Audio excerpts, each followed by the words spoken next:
Ya, pemirsa, di saat awak medis berjibaku melawan pandemi COVID-19, justru ada seorang dokter yang diduga memprovokasi tentang pemahaman masyarakat atas bahaya COVID-19.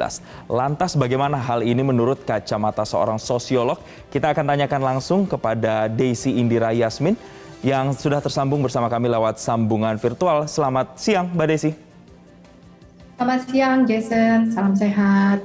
Salam sehat, terima kasih Mbak Desi sudah bergabung bersama kami di Newsline. Kita lihat belakangan masyarakat digegerkan dengan pernyataan Dr. Lois yang menyatakan tidak percaya dengan pandemi, apalagi dengan virus COVID-19. Kalau Mbak Desi melihatnya sendiri, Dr. Lois ini kan belajar kedokteran, menyandang gelar dokter juga. Kemudian dia mengeluarkan pendapat yang sebenarnya kontradiktif dengan keadaan sekarang. Apa sebenarnya yang menjadi motifnya, Mbak? Apakah cari panggung atau apa nih, Mbak? Ya, kalau saya melihat kasus ini semakin menggambarkan ya bagaimana tingkat digital literasi masyarakat kita itu perlu mendapat perhatian. Karena kalau saya lihat kasus ini bisa jadi Dr. Louis ini bisa beberapa faktor ya. Pertama, dia terjebak pada pusaran informasi yang memang salah gitu ya, sehingga memang dalam konteks masyarakat digital ini kan setiap orang bebas untuk creating informasi, memproduksi informasi, dan bagaimana dia memproduksi informasi, referensinya juga bisa dari informasi lainnya, dan bisa jadi dia terjebak pada arus informasi atau kita sebut salah gitu mengenai informasi tentang pandemi COVID ini. Terus yang kedua juga bisa jadi memang dia sekedar ingin mencari sensasi dengan mengeluarkan pernyataan-pernyataan kontroversial, karena kita tahu dalam konteks masyarakat digital informasi itu komoditi, informasi itu bisa meningkatkan popularitas. Kalau popularitas bisa ujungnya adalah uang juga gitu ya. Jadi ini juga aspeknya bisa banyak, karena dalam konteks masyarakat informasi ini kita memang bebas untuk memproduksi informasi itu gitu. Dan yang berikutnya yang menjadi yang sangat disayangkan adalah ketika kebebasan untuk menciptakan atau meng-create informasi itu tidak diikuti oleh kemampuan atau pemahaman tentang etika berinteraksi dalam ruang digital. Di mana kalau saya lihat Dr. Louis ini kurang melihat dampaknya kepada masyarakat yang lebih luas ya. Apa informasi yang dia sebarkan itu bisa berdampak luas, walaupun nanti untuk kepentingan pribadi atau tidak tahu atau bagaimana, tapi dampaknya itu yang perlu diperhatikan, sehingga kemampuan untuk memahami etika digital itu penting. Oke. Mbak Desi, berbicara soal ini kan sesuatu yang kontroversial pasti menarik perhatian masyarakat. Saya juga melakukan observasi di beberapa media sosial di mana video Dr. Louis ini yang tampil di beberapa media akhirnya kemudian di-post. Nah, di kolom komennya saya baca ini bahkan efeknya banyak loh masyarakat yang akhirnya, oh bener juga ya kata Dr. Louis, oh logis juga ya pernyataan Dr. Louis. Loh ini kok jadi banyak komen-komen yang seperti ini. Artinya mereka termakan dengan apa yang dilontarkan oleh Dr. Louis.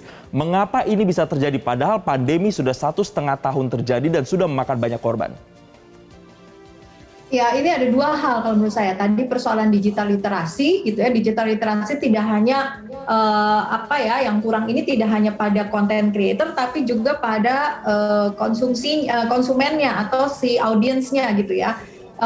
Kedua adalah kelemahan dalam ketika kita mencari informasi gitu ya. Memang budaya kita ini belum kuat, masyarakat kita, untuk ketika menerima informasi kita cross check dengan data-data yang sahih ya, yang valid, dengan melalui misalnya kalau mau kita informasi kesehatan harusnya rujukannya, referensinya ya jurnal-jurnal kesehatan. Kemampuan kita untuk mengevaluasi gitu ya, mencari jurnal-jurnal kesehatan yang emang bisa mendukung atau tidak mendukung pernyataan-pernyataan orang yang di luar ya. Terus kedua, memang bahayanya adalah ketika Dr. Louis ini membuat sebuah informasi, dia akan menggunakan statusnya sebagai dokter. Nah, ini juga yang sebenarnya akhirnya membuat orang itu sekedar lihat statusnya gitu ya, dokter atau apa, dianggapnya itu adalah sumber informasi yang sudah valid, padahal walaupun dia statusnya tetap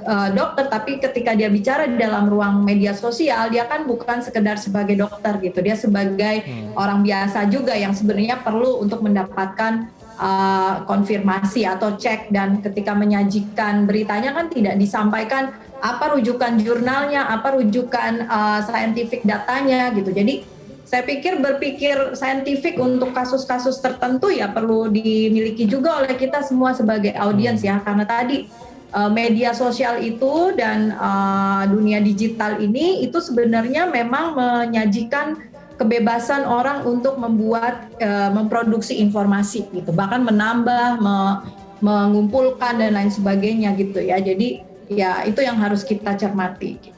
Oke, artinya kesimpulan yang saya dapatkan dari Mbak Desi adalah kurangnya pemikiran kritis dari masyarakat untuk kemudian mensaring informasi yang valid atau tidak. Ini yang kemudian masih kurang di masyarakat. Berbicara soal konten di media sosial, ini kan controllingnya juga susah-susah gampang. Ini ketika sebuah konten sudah dipost di media sosial dan kemudian viral, ini kemudian banyak menyedot perhatian. Antisipasinya yang harus dilakukan oleh masyarakat ini seperti apa Mbak Desi agar kemudian bisa memilah, oh ini informasi yang patut untuk saya cerna, oh ini hoax, ini tidak boleh saya percaya. Ini seperti apa?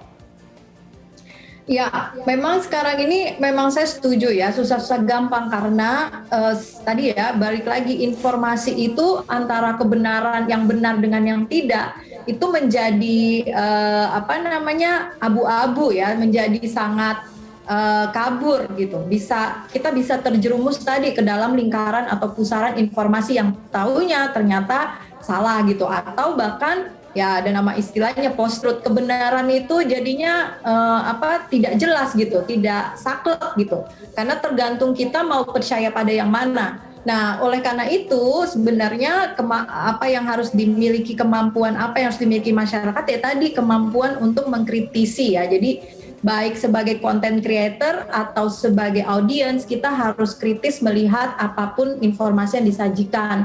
Kita harus mengerti bagaimana informasi itu diproduksi dalam konteks ranah digital, karena dalam konteks ranah digital maka informasi yang tersedia untuk kita itu belum tentu informasi yang benar-benar sahih gitu ya, valid. Makanya kita tadi saya bilang harus mampu untuk kritis itu check and recheck pada sumber-sumber yang terpercaya, karena di satu sisi sumber informasi itu tidak hanya media sosial loh, itu yang penting dipikirkan ya, karena dunia digital itu sebenarnya menyajikan banyak informasi secara terbuka. Harusnya akses terhadap informasi yang terbuka itu bahkan secara global harus kita manfaatkan gitu. Jadi itu yang dimaksud dengan digital literasi itu tadi. Jadi kita harusnya cek ke jurnal kedokteran, banyak kok jurnal kedokteran yang juga terbuka di internet gitu, atau penelitian sebelumnya gitu, sehingga bisa memperkuat kita ketika menerima informasi itu gitu. Jadi tidak sekedar bersumber pada status orang di media sosial, karena belum tentu itu sebagai informasi yang sahih untuk kita mendapatkan pengetahuan gitu. Itu mungkin ya artinya, penting harus dimiliki oleh seluruh masyarakat kita, bahkan harus disosialisasikan sejak dini gitu. Baik. Dari kesimpulannya saat adalah ini gitu. Ya, kesimpulannya adalah kemudian masyarakat harus benar-benar punya jiwa kritis yang tinggi terhadap informasi yang beredar di digital, dan harus juga ditunjang dengan kemampuan literasi atau kemampuan membaca di Indonesia. Terima kasih Mbak Desi Indira Yasmin, sosiolog, telah bergabung bersama kami di Newsline.